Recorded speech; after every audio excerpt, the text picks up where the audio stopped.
പണ്ട് നമ്മൾ ഇതേ കുടുക്കയിൽ കുറേ പൈസ ഇട്ട് വയ്ക്കാറുണ്ട്. അത് എന്തിനാന്ന് വെച്ച് കഴിഞ്ഞാൽ നമുക്ക് ചിലപ്പോൾ ഐസ്ക്രീം മേടിക്കാനോ അല്ലെങ്കിൽ പിന്നീട് എവിടെയെങ്കിലും ടൂറ് പോകാനോ എന്നൊക്കെ വേണ്ട പല ആവശ്യങ്ങൾക്കാണ് നമ്മൾ ഇട്ട് വയ്ക്കാറുള്ളത്. പക്ഷെ ആലോചിച്ച് നോക്കിയേ, നമ്മുടെ അനിയനോ അനിയത്തിയോ ആരെങ്കിലും നമ്മളറിയാതെ ഈ കുടുക്ക പൊട്ടിച്ച് നമ്മുടെ പൈസ എടുത്തിട്ട് പോയാൽ നമ്മുടെ ജീവിതകാലം മുഴുവൻ അത് നമ്മുടെ മനസ്സിലുണ്ടാവും. കാരണം ഒരു മനുഷ്യർക്കും നഷ്ടം സഹിക്കാനായിട്ട് ഭയങ്കര ബുദ്ധിമുട്ടാണ്. നമ്മൾ ഇന്ന് ഡിസ്കസ് ചെയ്യാൻ പോകുന്ന ടോപ്പിക്കാണ് ലോസ് അവേർഷൻ.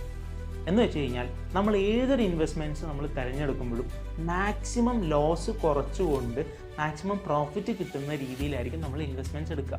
പലപ്പോഴും നമ്മുടെ അടുത്ത് ആരെങ്കിലും ഒരു ഇൻവെസ്റ്റ്മെൻറ്റ് ഗൈഡൻസ് ചോദിക്കുമ്പോൾ അല്ലെങ്കിൽ നമ്മൾ ഇൻവെസ്റ്റ്മെൻറ്റിനെ കുറിച്ച് പറയുമ്പോൾ നമ്മൾ ആദ്യം ചോദിക്കുന്ന ചോദ്യം, ഇത് നഷ്ടം ഉണ്ടാവുമോ, ഇത് നമ്മൾ അടച്ച പൈസ തിരിച്ചു കിട്ടുമോ എന്നുള്ള കുറേ ക്വസ്റ്റ്യൻസ് വരും. ഇതിൻ്റെയൊക്കെ ബേസിക് റീസൺ എന്ന് പറയുന്ന ആ ഒരു ഇൻവെസ്റ്റ്മെൻറ്റ് സൈക്കോളജിയാണ് ലോസ് അവേർഷൻ എന്ന് പറയുന്നത്.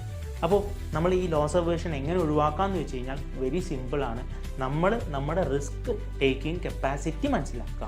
രണ്ടാമത്തത്, നമ്മൾ ഓരോ ഇൻവെസ്റ്റ്മെൻറ്റിനും പല റിസ്ക് ടേക്കിംഗ് കപ്പാസിറ്റിക്ക് അനുസരിച്ചിട്ട് നമുക്ക് മാക്സിമം റിട്ടേൺ കിട്ടുന്ന പോലെ പോർട്ട്ഫോളിയോനെ ഡൈവേഴ്സിഫൈ ചെയ്യാം.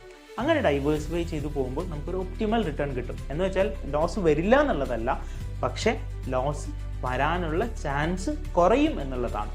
ഇതുപോലുള്ള ഇൻവെസ്റ്റ്മെൻറ്റ് ഡിസിഷൻസ് റിലേറ്റഡ് വീഡിയോസിന് വേണ്ടിയിട്ട് ഞങ്ങളെ ഫോളോ ചെയ്യുക.